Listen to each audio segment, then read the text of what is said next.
ఎక్కడ లేని దరిద్రాలు మొత్తం మన ఇండియాలోనే వినాల్సి వస్తుంది. నేనైతే లాస్ట్కి నువ్వు హిందువా అని అడిగి చంపే కాడు కూడా వచ్చినాం మనం. దీని కారణం ఎవరు? మనమే, వేరే వాళ్ళు కాదు, మనమే. ఎందుకంటారా? కరప్షన్. మాట్లాడితే కరప్షన్, సెల్ఫ్నెస్.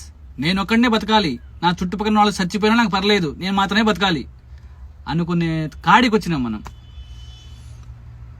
ఇప్పుడు 27 మందిని చంపాడాడు, మూటా ఉంది, చంపారు, అడిగి మరీ చంపారు.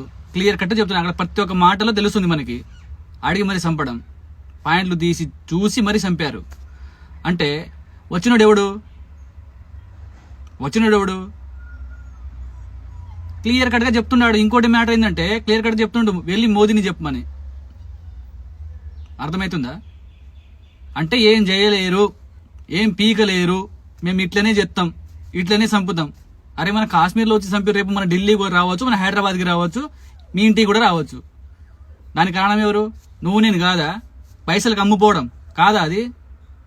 అరే ఆడదాకేందుకు, రేపు నీకు 10 లక్షలు ఇస్తాం, మీ అమ్మని చంపేయమంటే చంపేస్తావు నువ్వు, అంతేగా. ఛా, ఈ ఇంకా ఎన్ని ఘోరాలు చూడాలి వస్తుందని నా మీద నాకే ఆయాసం వేస్తాను తెలుసా. పక్కనూరు నుంచి రాడు, మనలో నుంచే వస్తాడు. వాళ్ళు మన పాకిస్తాన్ నుంచి వచ్చిర్రా మనకి చంపడానికి? ఏం మా గేట్లు లేవా? మేము లేమా ఆడ? మేము కాపులు కాస్తున్నాంగా. ఎక్కడి నుంచి వచ్చినాడు?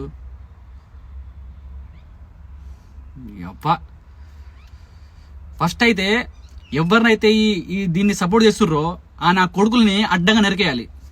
మన ఇండియాలో ఉంటూ మన ఇండియా ఫుడ్ తింటూ దొంగ నా కొడుకులు మనల్ని చంపుకుంటారు ఏంటో నాకు అర్థం కాదు. చెత్త నా కొడుకులు ఎక్కడ తయారయ్యారా మీరు అసలు? ఇప్పుడు ఆ కాశ్మీర్ పరిస్థితి ఏంటి తెలుసా? టూరిస్ట్ వెళ్ళకపోతే తినడానికి తిండిలు ఉండదు వాళ్ళకి, ఆ పరిస్థితిలో ఉంటారు వాళ్ళు. ఎలా చేయాలనిపించిందో మీకు అర్థం కాదు. వేరే వాడు రాడు కదా, మీ వాడే కదా వచ్చింది, నువ్వు సపోర్ట్ చేసిన వాడే కదా వచ్చింది ఆడికి, నువ్వు రమ్మంటేనే కదా వాడు వచ్చింది. ప్లాన్, పగ్గడ్బందీ ప్లాన్ అది. పేల్గాం నుంచి హాస్పిటల్ దగ్గర 50 కిలోమీటర్ దూరంలో ఉంది హాస్పిటల్.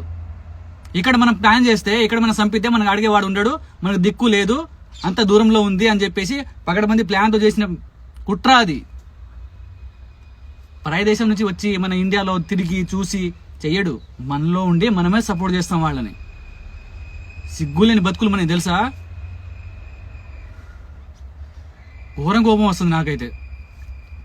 వీడియో చేద్దాం అని చెప్పేసి నేను సైలెంట్గా ఉన్నా. ఎందుకులే ఇంత దారుణంగా ఒడిగడతారు, ఎందుకులే అని చెప్పేసి నేను సైలెంట్గా ఉన్నా, కానీ నా వల్ల కావట్లేదు.